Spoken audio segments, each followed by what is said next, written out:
Hey, and welcome back to the Pit Lane, a Formula One podcast where we talk about everything Formula One. In this episode, we'll be discussing the Canadian Grand Prix. I am your host, Jordan Wynn, and alongside me is your co-host, Alden Kaywell. How are you doing this week, Alden? I'm doing great, Jordan. It's been a while since we were able to see each other last, but it's good to be back in front of the mic. Yeah, we missed a few. We didn't miss the races, but life things got in the way of us getting together and doing some podcasting. But so we'll briefly touch on Imola and Monaco. That's right. Before we talk about the Canadian Grand Prix, but as we always do, let's start with some news. Absolutely. We got quite a bit of news. Driver market. Let's get updated on that since there's been a lot of, I don't even think really moving parts, just a lot of parts being signed. Yeah, together, staying parts. put. Yeah, exactly. It feels like. So as most of you, or I guess some of you know, driver market for 2025 at the beginning of the year was kind of wide open, minus a few players. So what we have now is Perez signed a 2-year deal to stay at Red Bull. Do you think it's a 1+1 or? I thought I heard during the commentary for this weekend's Canada, either some of the people on Sky F1 making it sound like it was a 1+1. I know it on a team option or a driver option. They said many options. Oh, maybe both people have options. It has to be a mutual option. I don't know. Yeah. But it sounds like it's not as clear cut of a 2-year hard deal as it initially sounded like. Yeah. Okay. But good for Perez, at least. Gets him to at least the 2026 regs. Absolutely. Potentially. Yeah, and gets him through next year. Yep. He's in the fastest car for another year. That's right. Other news, Ocon will be leaving Alpine at the end of the season. Doesn't feel like a big surprise there, especially after what happened at Monaco, which we'll get into briefly, and his relationship with Pierre Gasly. Right. There was like you said, we'll get into it a little bit later, but there was a crash in Monaco between Ocon and Gasly. I think for most viewers, it was pretty clearly an Ocon fault, but the team and Ocon mutually agreed to part ways at the end of his contract. So he's not being fired. It's not like the team is getting rid of him. It's not like he's quitting. They just agreed that come the end of the contract, they'll just move. Both of them will move forward in different directions. Yep. And Yuki Tsunoda, he has a 1-year extension on his VCARB or RB deal, or the junior team, whatever you want to call it. Yep. So he's sticking with his current team for at least 1 more year. Yeah, and that was announced basically, like an hour before qualifying for the weekend? Or yeah, it was after the Pride. Yeah, it was after some of the sessions. So apparently he signed a new deal. He'll be at the former Minardi, former Toro Rosso, former AlphaTauri, former whatever the heck they are, team, VCARB, RB, whatever. He'll be there for 1 more year. So like you said, a lot of drivers staying put, a lot of drivers or a lot of teams thinking they've already got a good driver lineup. Who knows if some of these teams just feel like there aren't better options out there, or they legitimately feel like the drivers they have are the best options. Some of these drivers are getting paid a lot of money to stay at the same team. So for them, it kind of makes sense. I mean, if you're Checo, where else would you want to go? You don't want to go anywhere else. You want to stay at Red Bull. Max wants to keep you there apparently. So it's good for him. Yuki, there isn't really a better option for him. With Checo re-signing at Red Bull, he's kind of got to stay put. Ocon leaving, we'll kind of speculate on where he goes to next. Maybe Haas. It kind of sounds like there's maybe some rumors about him going to Haas. Right. I don't really know if there's another option. I mean, is he still part of the Mercedes family? Could he end up at Williams? Isn't his agent like Total Wolf? Isn't that the rub? Is that? Yeah. So he's technically not a Mercedes driver, but he's like Total Wolf is essentially like his agent. Okay. Or something to that effect. So he's got established relationships, obviously, with the Williams team, both because Mercedes supplies them engines, but because of James Vowles is the team principal. He's got a former Mercedes team strategy boss. So, maybe Ocon goes to Williams, maybe Ocon goes to Haas. I think those are his two options. It seems pretty unlikely that he'll end up at Sauber/Audi. But maybe. I suppose if Sainz ends up taking the spot at Williams, then maybe. It sounded like Ocon might be the next choice at Audi with Hulk. Okay. But let's get into let's go through the driver market while we're at it, so we can kind of get caught up. We'll recap. So it's not so confusing. So Red Bull for next year. This is just for next year. Yeah. Max and Checo. Current. This is what it is current as of June 12th. Yes. Okay. Max and Checo for 2025 at Red Bull Racing. McLaren, Piastri, and Norris still locked in. Ferrari is Charles Leclerc and Lewis Hamilton. Mercedes is George and unknown technically right now. Okay. Kimi Antonelli seems to be the guy they're looking for. He's in F2 right now. He's a Mercedes junior driver. Okay. Toto rates him very highly. Aston Martin, Fernando Alonso's locked in, and Lance Stroll is Lawrence Stroll's son, so presumably he's sticking around another year at least. Williams, Alex Albon signed his contract. That's right. He's got a 2-year deal. Yes, with options or something like that too. I think driver options. It's kind of similar to what we're talking off air about. Okay. And unknown for that second seat, Sauber is Hulk slash unknown as well. That will be Audi in 2026. VCarb is Yuki and unknown. That's really between Ricardo and Lawson right now, what it seems like. Sure. Haas is 2 open seats right now. They're talking about Ollie Behrman, the guy who substituted for Sainz in the Ferrari earlier this season. Oh, yeah. That Jetta. Yep. Okay. And then Alpine, 2 unknowns. 2 unknowns. 2 open seats technically, but I'm willing to bet they keep Gasly because they probably need one. They probably keep Gasly with Ocon leaving. Yep. Each of those 2 drivers were the roadblock for either of the other to stay there. Right. And this is their second year together there, right? This is their second year together. Yes. Yeah. So, yeah, it'll be interesting to see. But I'm sure we'll get more news coming out. And going back through these, so Max was already locked in. Checo re-signed. Yes. Piastri and Norris were both locked in for next year. Yes. Charles was already locked in at Ferrari. Lewis was a new signing. And that's what triggered all this musical chair stuff. And this was off season before the year started. That's right. That was like a week before Bahrain started. Yeah. Okay. George was already signed up for Mercedes. And now with the departure of Lewis, there's the open seat. Yes. Okay. At Aston Martin, both of those drivers were out of contract at the end of this season. Alonso re-signed. Yes. Stroll sort of has like this rolling deal. So long as Lawrence is in control, he stays there. Essentially. Unless Lance doesn't want it. Right. But they do make an official announcement once he does resign. You just haven't seen one yet. Right. Cool. Williams, they were out of both drivers. Albon re-signed during the middle of the season. Probably, what was that, 2 weeks ago or 3 weeks ago? It was while we were off air. Yeah, it might have been right before Imola. Before Imola? Okay. I think.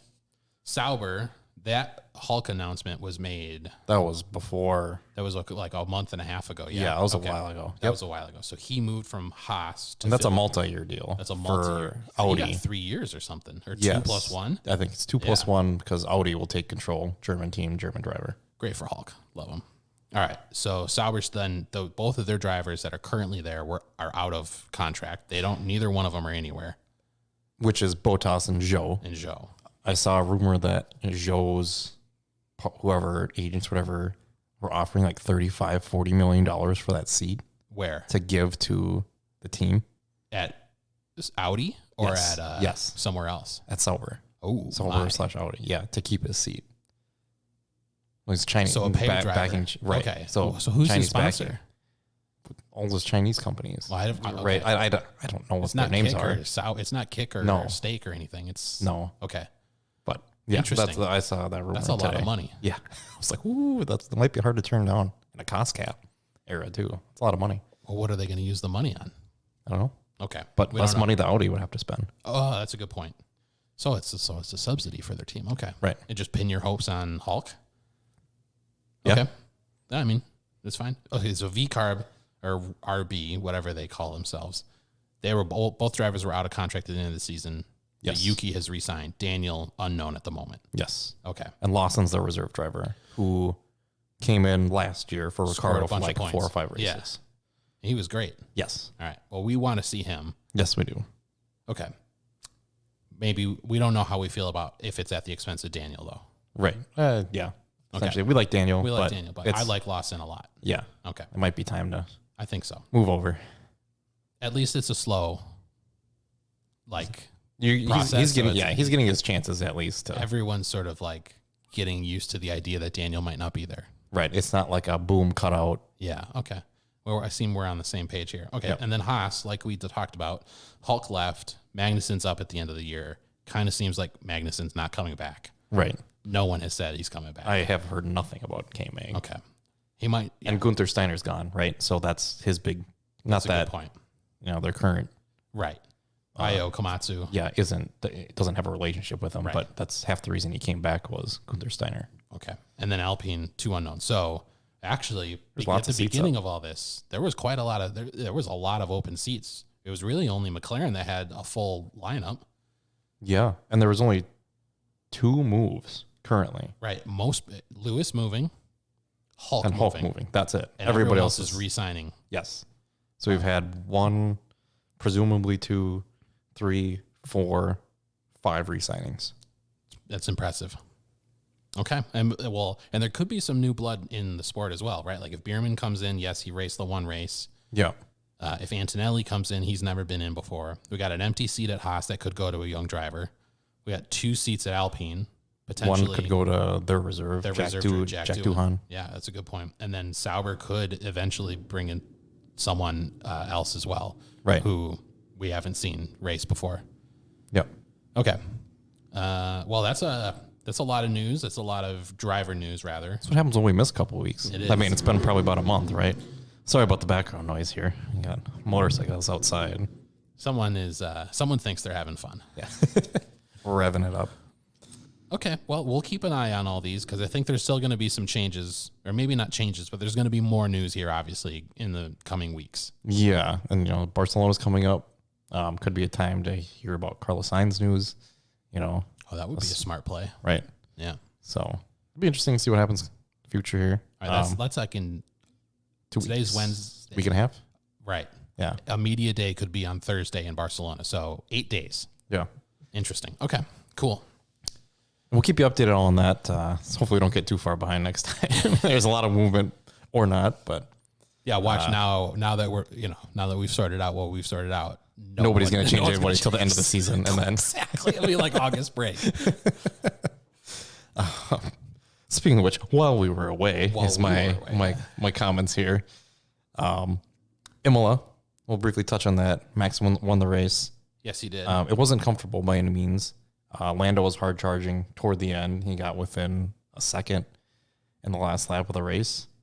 If he had a few more laps, he may have gotten there, but Max also kind of was able to save his tires toward the end of the race and use them when he needed to. Yeah, I was able to only watch like a couple, like 2 or 1 of the practice sessions and the qualifying session. I was out of town, but I didn't finish the race. I never finished the race. I only watched like the first 20 laps of the race. So when I fell asleep on the couch while watching that race live, I saw that Max had a comfortable lead. It was, multiple seconds, but from what I saw on sort of the standings at the end of the day, is that Lando had made up some ground on the last stint and was charging. But yeah, if my memory serves, which we know sometimes it doesn't. Lando, I believe he pitted. He went on a longer stint on his first stint, and that way he was able to have better tires toward the end of the race, and I think he was able to crawl back a lot of time, but just couldn't get to Max at the end, essentially. And there was no safety cars. Which is strange for that circuit. Yeah, it is. But yeah, it was kind of, it was a decent race, but nothing. Yeah, I seem to recall there not being a lot of action in the first 20 so laps of the race this year. Yeah, I think there was some contact, in the first few corners. Okay. A little bit, but nothing that was. Do we think that they're going to bring Imola back next year? Because I think the circuit's only got 1 more year left. I don't know. I like the track. I like the circuit. Do you like the history of the circuit? I do. I just think these cars have kind of outgrown it. Yeah. And the fact that they shrunk up the DRS zone this last year didn't make sense because it's already really hard to pass there. And then shrinking that zone up made it more difficult. So I don't know what they'll do. We got new regs in 2026 too with we even talk about that. We should talk about that. Maybe let's get to that after we touch on Imola and Monaco here a little bit. Yeah. But yeah, that was kind of Imola. I don't know. I would guess that they won't unless they think these new regs will help will help. Yes, help the passing, help the racing at the track. specifically at tracks like this. Yeah. Imola. And there's a lot of tracks that are difficult to pass on. But well, I kind of feel like this circuit, it came around during the COVID years, and that was probably fine. We needed circuits within Europe that the teams didn't have to travel really outside of the EU. I just don't know if it's going to be kept longer term. Like, it might just be one of the sacrificial lambs for another circuit somewhere else. But there were a couple good races in there, but it was dependent on rain, really. Yeah. With like you said, that it was a dry race. There wasn't a whole lot of action really on track. Mm-hmm. So it was kind of dull in that sense. Whereas some of the other races that were exciting, it was rain. Yeah. And we didn't go one year because it flooded. The last year. Yeah. Flooded out. So we'll see if it sticks around. Right on. All right. So then the week after that, or was it the week after or 2 week weeks? After. The week after we went to Monaco. Yes. For the historical race, yes. The parade session. Yes. That's pro session, the parade procession. Quick recap. Please get to it. Charles started on pole, I believe. Who was? I don't even know. I can't remember who started second. I didn't put I think my it notes was on either here. Lando or Piastri. Yeah, because then Piastri was second, and he got demoted because of blocking, I think. And he had like a 3-place grid drop. Okay, I believe is what it was. I can't recall. And then Norris, I think, ended up starting second. Anywho, Checo started toward the back of the field. He got into an altercation with Kevin Magnussen going up the hill. That's right. The first lap, big crash. Huge crash. Yeah, all the way up the hill. Came in kind of a lazy. I don't know. His front left wheel was inside Checo's rear right wheel going up the hill, so he was next to him. And then Checo kind of just, there was no room. Essentially, right. Checo was kind of in the middle of the track and then didn't really see him, I don't think. And then that was it. Big crash up the hill. Both Haas's went out too because Hulk was right behind that. Got tagged by Checo spinning around. Replay of Guan Yu Zhou going through at about 2 miles an hour trying to avoid the carbon fiber everywhere. The safety car went past him, or the medical car drove past him. And it was a mess. But the result of that was red flag. So you're in Monaco. You got to clean all that up, right? There's nowhere to go. More importantly, Carlos Sainz had a puncture after the first corner, and he was basically going to be out. Yeah, he was dropping hard through. He had already dropped he dropped all the way to the back, minus these 4 cars, because he went off at turn 4 or something at the top of the hill, right in front of the casino. Yes, he couldn't turn. Right, so he was stuck there. He was trying to reverse. He was reversing out, and then all of a sudden the red flag came out. But like you said, the outcome of Zhou driving slowly through the first sector essentially, and he was the only person that did not make the timing line. Yes, when the red flag came out. That means they had to reset all the positions to the start of the race. What that also meant was everybody got a free change of tire. In the pits because it was a red flag session. Correct. Okay. So everybody that was on a medium tire switched to hard tires. Everybody that was on the hard tire switched to medium tire. That took the pit stop out of the race, which is the only thing that you can make strategy. Monaco a race, essentially, nowadays. And for the first time in Formula One history, apparently, the top 10 drivers did not move positions into their finishing positions. So insane. Yeah, 1 through 10 stayed exactly where they started. And I think the record before was 1 through 6. Now, someone who was in 11th place did try to get into the top 10. True. They did try to make it stick. Unfortunately for them, in doing so, they wrecked their car. They put it about 6 feet in the air before they crashed down and broke the axle and punctured the car, the tires. And on his teammate's car. Against his own teammate, yeah. And to the corner right before the tunnel. I know they've got names for all these corners, and I can't Right. remember it off the top of my head. Yeah. I know it for the weekend, and they all come back during the weekend, and then 3 And then days it later, disappears. nothing. The Nouvelle Chicane is the only thing I can recall. But that would be Ocon. Yeah. Ocon saw a gap. Admittedly, there was a little bit of a gap. People People were going pretty slow because of various reasons. There's a lot of fuel on the cars, but Your line of stern, he screwed up hard. Yeah, and this is presumably after they talked about this exact situation because they were starting next to each other on track. On track, 10th and 11th. That make sure you don't want to make contact with your teammate. I mean, you never want to, right? But like especially Monaco because you have somebody in the points. If something happens in front of you, you're going to capitalize on it immediately. So if you're there to capitalize, great. What happened was someone tried to capitalize on his teammate, which he didn't really make a mistake. He was just first lap, tried to make something stick, ran out of room. Ocon, you said, was about 6 feet in the air. Wheel-to-wheel contact.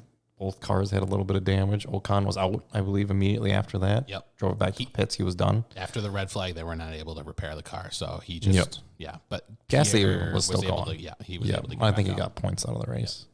But, and that's kind of where this whole Ocon story of, now they're not going to re-sign him for various reasons. I'm sure this was coming already, but it was probably just the nail in the coffin. Be like, okay, we're just not.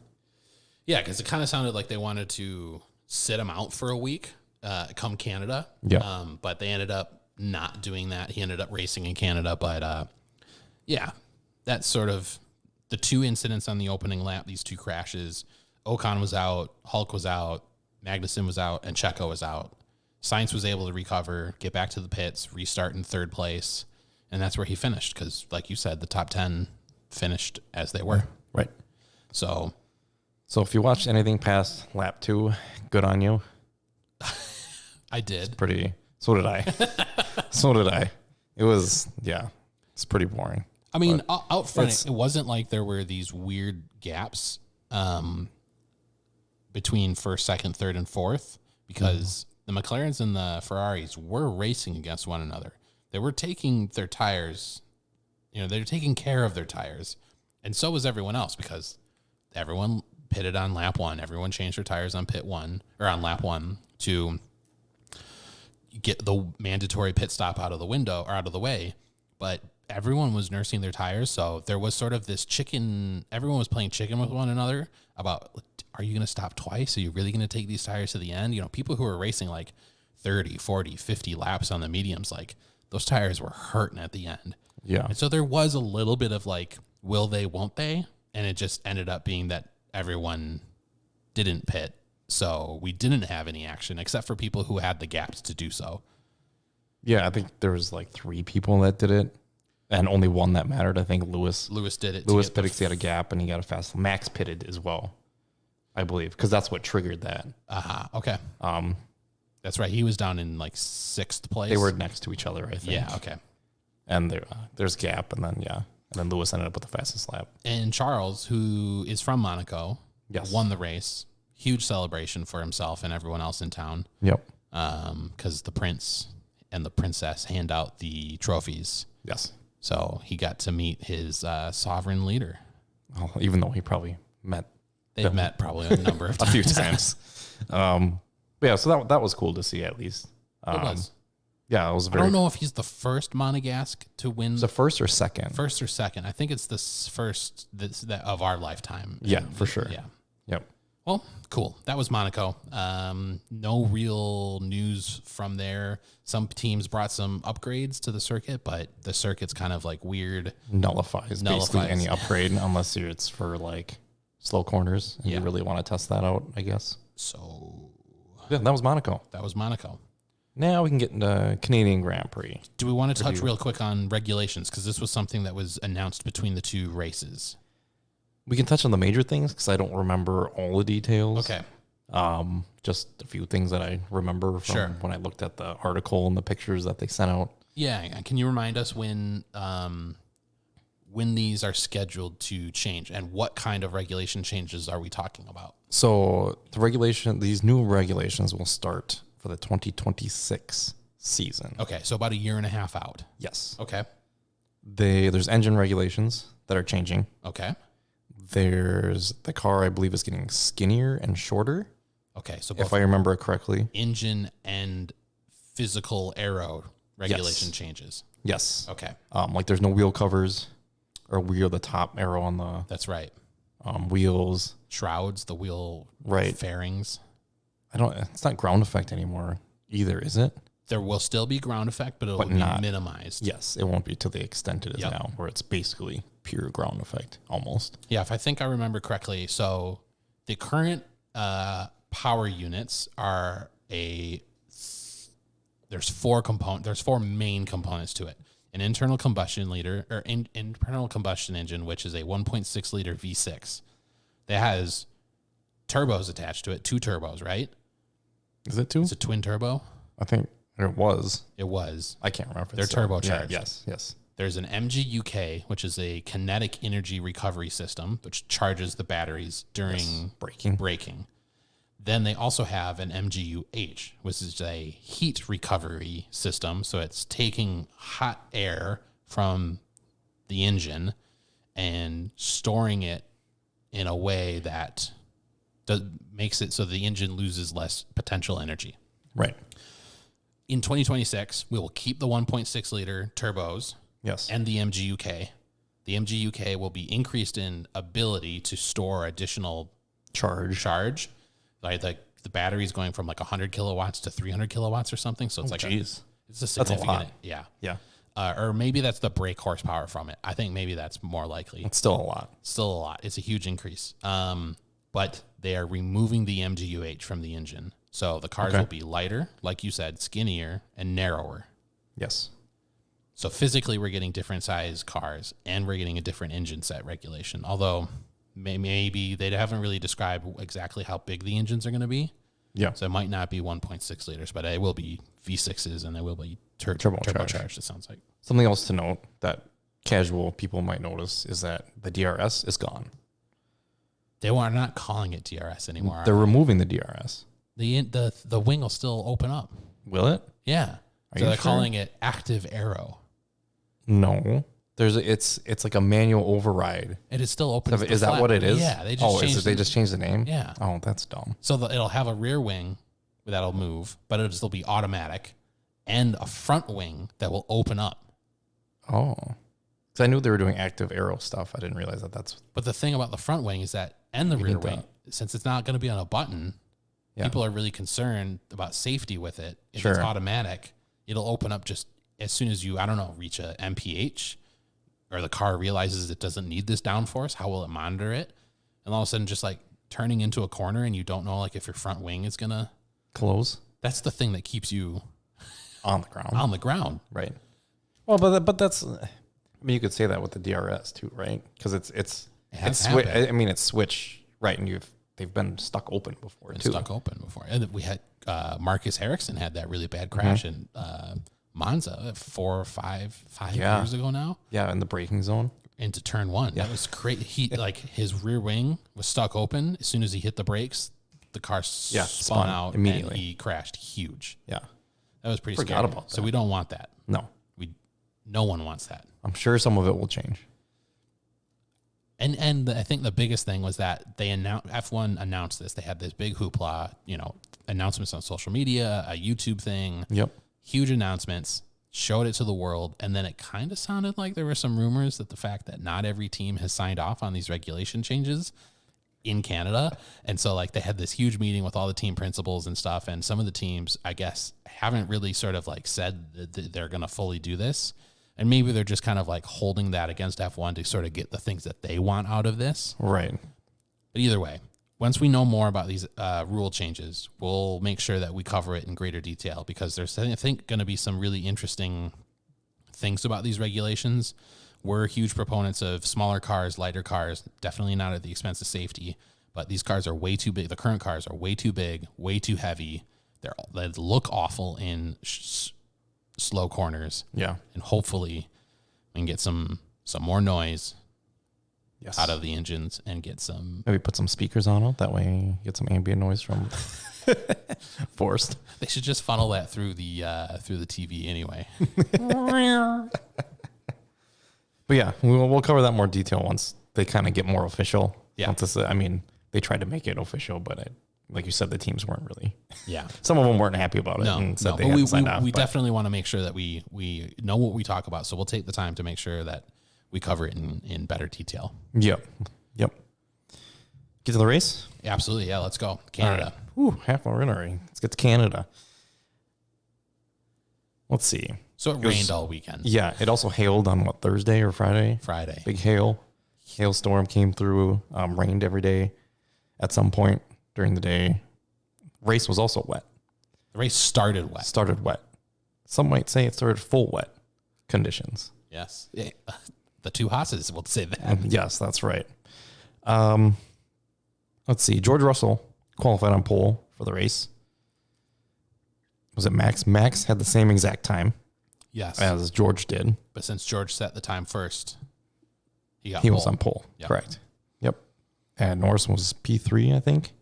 That sounds right. Qualifying. Piastri was 4th. Yeah, and other things to note. Checo didn't get out of Q1. I think he was like P16 or 17. Both Ferraris didn't make Q3. They were 11, 12. 13 or something, 11th and 13th or something. I think they were next to each other. Okay. And then Ricardo was at P5. Right. That was the kind of a surprise out of moving forward, I guess I would say. Ocon had a grid penalty from his crash in Monaco. He had a 3-place grid penalty. Dropped him to the back. Yeah. And then one of the Saubers ended up, or both of the Saubers, one or both of them ended up starting from the pit lane during the race. Yeah. But so how do we want to go about it? You want to talk about the safety cars? Do we want to get into? Yeah, there were a couple incidents. We'll just cover, I think, let's cover the first few laps, what we remember that happened, and then we'll get to some of the safety cars, and then we'll talk about the end results. Okay. So, like you said, the race started full wet. Well, it started very wet. Yes. Only the Haas's started the race on the full wet tires, the blue rimmed wets. Blue walled. Excuse me. Everyone else was on the green walled intermediates. Yes. The full wets are basically able to displace more water than the inters are. So it's able to give the drivers and the cars more grip and contact. Well, not necessarily more contact, but probably more contact because they're displacing more water. Okay. Yep. So, and they were screaming up the field. The race started. Everyone was sort of behaving through the first corner. Checo and Gasly ended up having a little bit of a scuffle in turn 2. Looks like there was some damage to Checo's wing. Gasly was sideways for a while. They were kind of down at the back, but the top 5 or 6 sort of remained where they were. Yeah, kind of in line. Yep. No one really crashed around there. Everyone was sort of tiptoeing around the first few corners because it was quite wet. George was in first, Max was in second, and then the two McLarens. But after the first 3 or 4 laps, man, the Haas's were screaming. Yeah, K-Mag was up 10 positions, 10 positions in the first 3 laps, 4 laps. Yeah, P5, P4. Yeah, it was nuts. It was nuts. And Hulkenberg had come up from P16 or something all the way to 7 or 8. 8th, yeah, it was wild. And then the rain started to slow down and stop. Yeah. And then because of their Formula 1 cars and they're driving 100 miles an hour on the circuit, all that water is getting hoovered up, getting sucked up off the circuit and then displaced to the side, elsewhere in the air. Yes. And the wets need water. Yes. And the inters need water, but the full wet tires really need a lot of water. To keep them cool. And that's how they're effective. So the Haas's started tapering off. Their lap times dropped down, but it wasn't quite a dry circuit yet. There were parts of the track that were dry. There was also the fact that there was looming weather incoming again. Yes. Well, the drainage at that track is poor. Because it's a street circuit. Yes. Yeah. The manufactured street circuit. Yes. To be fair. But yeah, there's corners of 1 and 2, 3, 4. It's down, quote unquote, a little bit more downhill. Yep. So those sections are always more wet than the rest of the track. And they were pretty wet for the whole race. Yeah, pretty much. So yeah, the Haas's had to pit off their wet tires, which they weren't far enough. They hadn't gained enough of an advantage on everybody, which is hard to believe considering they moved, you hear, oh yeah, they moved up 10 places. Yeah, but that was 10 seconds up the road at that point. where now you lose like 22, 25 seconds in Right. Montreal, maybe more. On So- new tires that are cold. Yes. They're not warm. The pit exit is super wet. Yes. Because no one's driven through it. So like it's one thing when you're on, between corners 3, 4, 5, 6, and 7, where 20 cars have gone and done 20 laps. And there's a dry line. There's a half dry line. Now you're going on a full wet line with the intermediate tires, and you just can't get the power down. Right. So the Haas's ended up losing a lot of positions. It seemed like a great strategy at the time. It's fun to watch. It's very fun to watch, especially those cars. But then more weather came. People were kind of speculating about maybe changing to some dry tires because a lot of the track was dry, but all the teams were like, no, more rain's coming, more rain's coming. We're not changing. Let's just wait. And then all of a sudden, lap 26, is it? Lap 25, Logan Sargent crashed into turn 4. That was a second spin because he had went straight on, I think, at like turn 6 Okay. or something after that. Right after turn 4 or 5, and then going into 6, 7, he went straight on, slid right through. Oh, that's right. Barely touched the ball, was able to back Kissed out of it, that. yep. And he actually, I think he started like P12 or 13. Okay. 13, I think. So he was in a good spot. But yeah, it was the second crash of the day. Spun out, couldn't get going again. Safety car came out. But at this point, we kind of have to rewind a little bit. Lando Norris had a heck of a stint on those inters as the track was drawing. I don't know if he had better tire management or what it was, or he was more comfortable, or the McLaren was just better in those specific conditions. But he went past both Max and Russell. That's right. Were battling, and everyone was kind of making mistakes. It was just who's making it worse. Right. But Russell ended up going wide on a corner too. Yep. Yep. But yeah, Norris flew, once he got by, I think he had like an 11-second lead at some point. Did he really? I think it was 11. Wow. And that's when the safety car came out. Problem is, For he Sargent's crash. Yes, for Sargent's crash. Okay. And if we go kind of back to Miami where he won his race, he benefited from getting past the safety car and being able to go ahead and then basically getting a free pit stop while everybody else was stuck behind the safety car and he was in the lead. This was kind of the opposite. Why? Well, what matters about driving behind the safety car? Is that you just drive slower? Yeah, you have to stay behind the safety car, whereas if you're not behind the safety car, you stick to a delta. Okay. So this delta is a time, you can only go so fast around the racetrack essentially during a safety car condition or virtual safety car. Okay.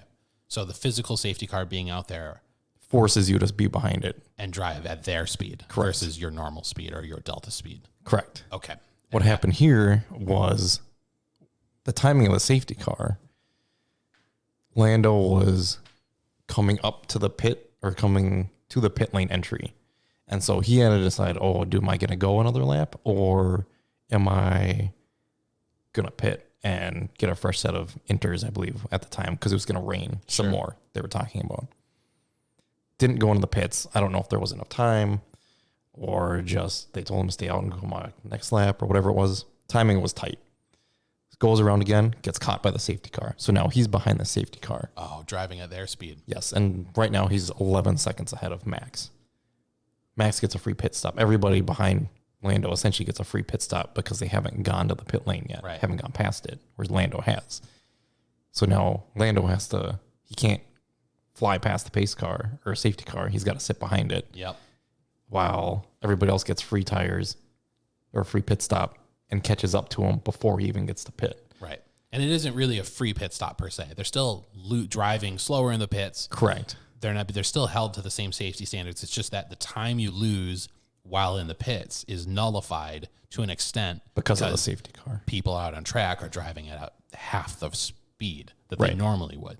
So if you lost, say, 20 seconds in a pit stop in Montreal, you maybe only are losing 10 or 8 seconds in the pits during a safety car, under a safety car condition. Right. Which Max did, Russell did. I think just about everybody did. But Norris did. So by the time he came around and did his one lap, which normally takes 75 seconds in Montreal? Yeah, racing conditions. It took him like a full minute. A whole minute, 90 seconds. Yeah. And he pitted and came out. I think he was like P5. Ooh. And that's was he behind Piastri too? I think he was. Or no, I think he was right in front of Piastri, his teammate. Oh, he came That's out right. Yep. They came out right It's next like to side one by another. side. Yep. Yep. So you go from leading the race by quite the margin to all of a sudden you're Behind by 10 seconds. right and you're stuck. Out of nowhere. Yeah. It is, it's luck, right? Some of the stuff's luck. He got lucky in Miami. Not to say he maybe Didn't couldn't have earn won it, it, right, but you got to have some luck in some of these races. So unfortunate for him. Now, that wasn't the only crash of the day. We had some others. So after that whole pit stop fiasco, it basically was good until, was it Yuki who crashed next? We didn't make a note here about what time Yuki crashed. No, it was Sainz crash. It was Carlos Sainz crash. Perez crashed first. That was late, wasn't it? That was lap 52. Sainz crashed the lap after. He crashed 53. Yeah. Checo crashed but didn't draw a safety car. Right, correct. But the Sainz Albon did. Oh. That's what triggered the safety But Yuki car. was stuck out in the middle of the circuit. There was No, definitely... he kept going. Did he keep going? Yes, because he didn't get hit. He kept going. Okay. He just hit the bollard. They have to go around through the grass. And then he spun. Yep. Yeah, he spun and then Hulk almost hit Okay. him. Sorry, yes. Checo crashed, Good. broke his rear wing, crawled back to the pits. He broke a lot of his car. Yes. So he'd go back DNF, essentially. Sainz also spins, does a little pirouette. He collects Albon in the fiasco. That triggers a safety car because Albon's car is broken. Very broken. Yes. Then that triggers a safety car. Everybody pits for dries. Or gets new, or no, not everybody pitted.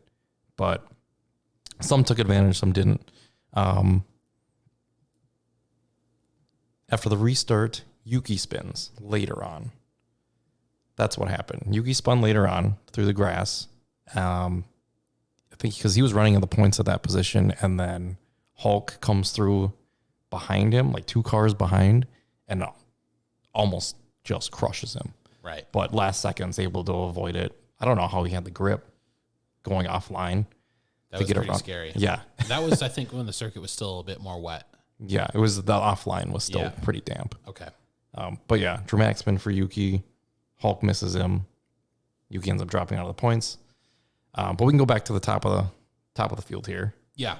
Kind of after all that fiasco, Max, he took the lead off the first safety car. He kind of led the rest of the way after that. He didn't really drive away, but he was far enough where he was comfortable. He made a little bit of a gap for himself. Yeah, but so if he made a little mistake, he would have been fine anyways. Max ends up winning the race after all that. Perez with the DNF, as we talked about, and he had struggled all weekend. Norris ends up P2, and I believe his teammate was holding up both Mercedes cars because they both pitted under the second safety car. Okay. Whereas the McLarens did not. So Piastri got passed by both Mercedes at that point. Russell started on pole. He ended up P3. He made a mistake, I believe, after the second safety car. Got passed by both Piastri and Hamilton because he was trying to pass Piastri. They made a little bit of contact going into the Wall of Champions. That's right. Nobody ended up hitting it, but Hamilton got by. But then George ended up getting past Hamilton again. Russell was on mediums. Hamilton was on hard tires. Yep. So the Mercedes, Russell ended up P3, got on the podium, and Hamilton was P4. And then Piastri P5. Piastri P5. Aston Martins had they had a really good day for them this year, but very quiet, it felt like. You didn't really see them on screen a whole lot. No. It was a quiet P6 and P7. Really good result for them this year. Absolutely, yeah. They weren't passing people, but they also weren't getting past it. Yeah, they both had pretty clean races Yep. and compared to everybody else, Right. which is what they needed. They got a lot of points out of the weekend. Ricardo capitalized, got P8, Yeah. He started P4. P5. Started P5. Yep. Had some difficulty in the first lap, dropped a little bit, and then ended up finishing P8 after all the safety cars and pit stops. Good weekend for him. He got points. Yuki didn't. Yuki was ahead of him up until his spin, Right. but it all counts, right? It does count. Yep. So Yuki ended up P14 after the spin. He basically was last if it wasn't for All the Joe's- DNFs. Yeah, all the DNFs and Joe's really, really slow pit stop. Joe was in the pits for like a minute and a half. Yeah. It was pretty bad. So Joe ended up actually finishing down a lap, but Yuki was P14. Yeah. So it was a good weekend up until that point. Alpine actually had a good weekend by their standards, A double points finish for them. but they decided to give themselves more controversy within the team. Oh, no. Gasly was P9 on road. Ocon was P10 on road. They claimed, The other way around? what did I say? Gasly was P9, Ocon was P10. Yeah. I thought they let Gasly through, and then they didn't let Ocon back. Right. Yeah. Gasly was P9. Oh, okay. Yeah. Yes. They finished that way, Oh, yeah. is what I'm saying. And then what happened before that, I guess is where I was getting at. Ricardo had gotten by both Alpines, and Alpine claimed that Ocon had a battery recovery issue or deployment issue or something. Yeah, that's what they were saying on the radio. And then Ocon at first refused to let Gasly by, as Ricardo's building this gap now.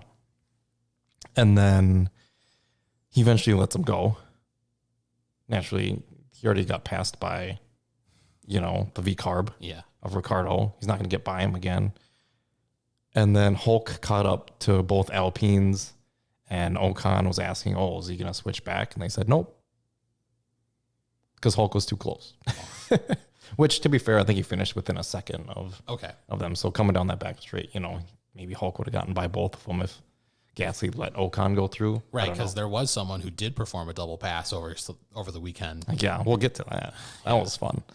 But yeah, so Ocon not happy about that, but I don't think Alpine really cares at this point about what Ocon thinks about a whole lot of things. No, he was very vocal on the radio afterwards, sort of being sort of like fake smug happy.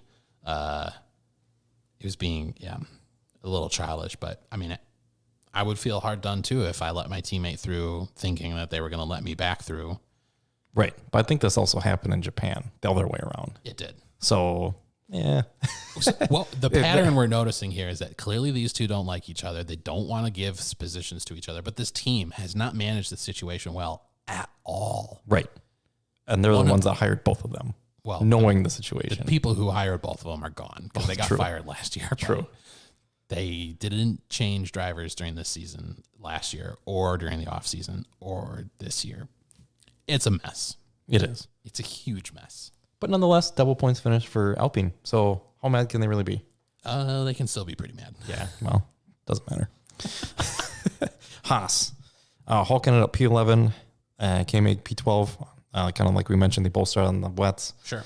And then both had to pit early, kind of went back down the grid. That's kind of how their day was. After that, Williams, a double DNF for them.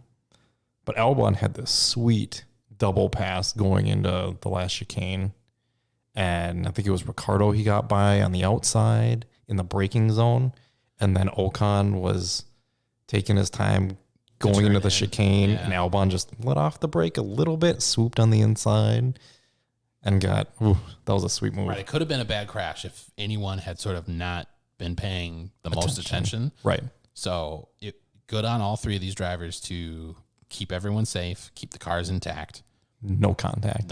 Very little contact if there was any. Right. Albon made up 2 spots because people were driving slow and they were driving in weird spots. But that was also key here is that corner was offline was still pretty damp. Yes. People were kind of passing around there, but like people were making it work. And it was all just very, very dicey, very nip and tuck. And yeah, it was very daring to make that move, especially. So to do it on 2 cars, like, whoo, yeah, yikers. It was a sweet move by Albon. That might be the move of your pass of the year or whatever. Pass of the season might be for sure. Yeah. That's so far. That's a big candidate. That's definitely number 1 right now. Okay.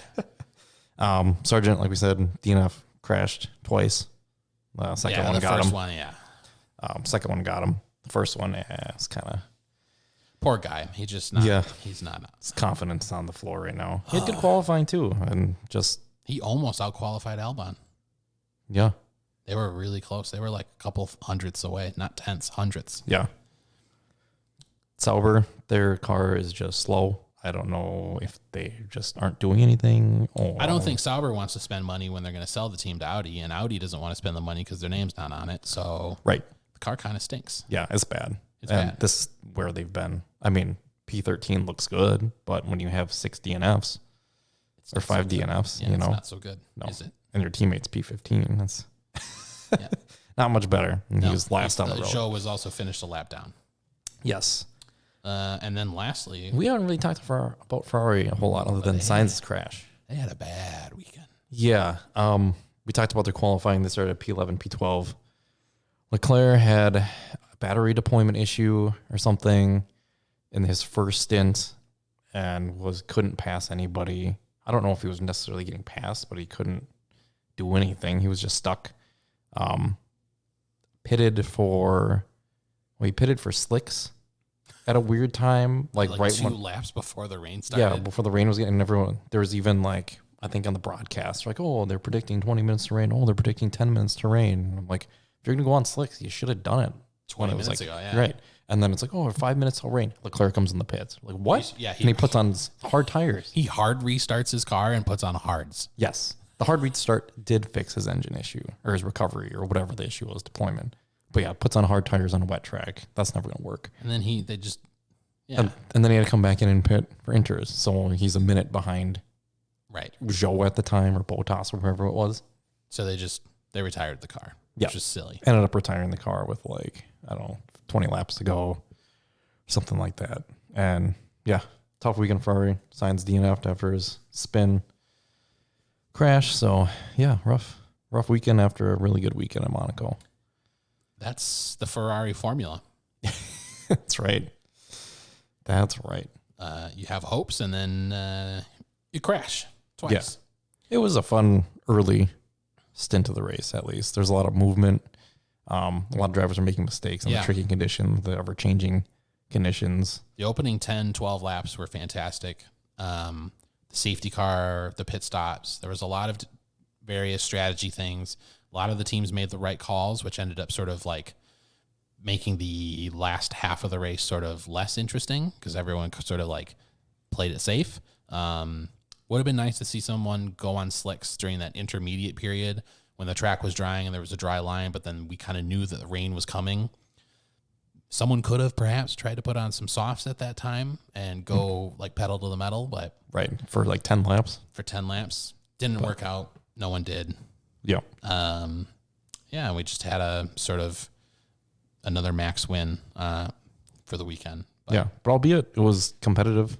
I mean, at least the top 3 was kind of equal at the beginning, and it looked like. And they did trade positions. They were. It was 3 different race leaders. Right, 3 different cars, 3 different teams. Yep. Mainly, I guess is what I'm getting at. Also 3 different Which is teams on nice. the podium. Right. Yeah, that's a good point.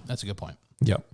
And one of them wasn't Ferrari, which was weird at this season. Yeah, Mercedes. They have a new new front wing, which we didn't really cover, but this seems to have improved their car quite some bit. Yeah, we'll see Barcelona. Well, that'll be the big test. That'll be a big test. Speaking of Barcelona, that's in about 10 days? 10 days. Yep. Yeah, the 2nd or 23rd? Yep. Okay. So that will be the next race, Barcelona. Yep. Let's go over some driver standings here. Yes. Max extended his lead, obviously, by winning the race. He's at, 169 points? Charles behind him at 138. Lando moves up to 3rd, about 113 after, he's had a great last 5 race run. He's been in the top 4. Carlos Sainz stays put, or I guess it drops down a little bit to 4. Sergio right behind him. Piastri, Russell, Hamilton, Alonso, Yuki. Wow, Yuki's got 19 points. Yeah, he's had a good season, so I didn't get any this weekend. Rock on. Yeah. It's been a good season for him so far. All right, Lance is on 11.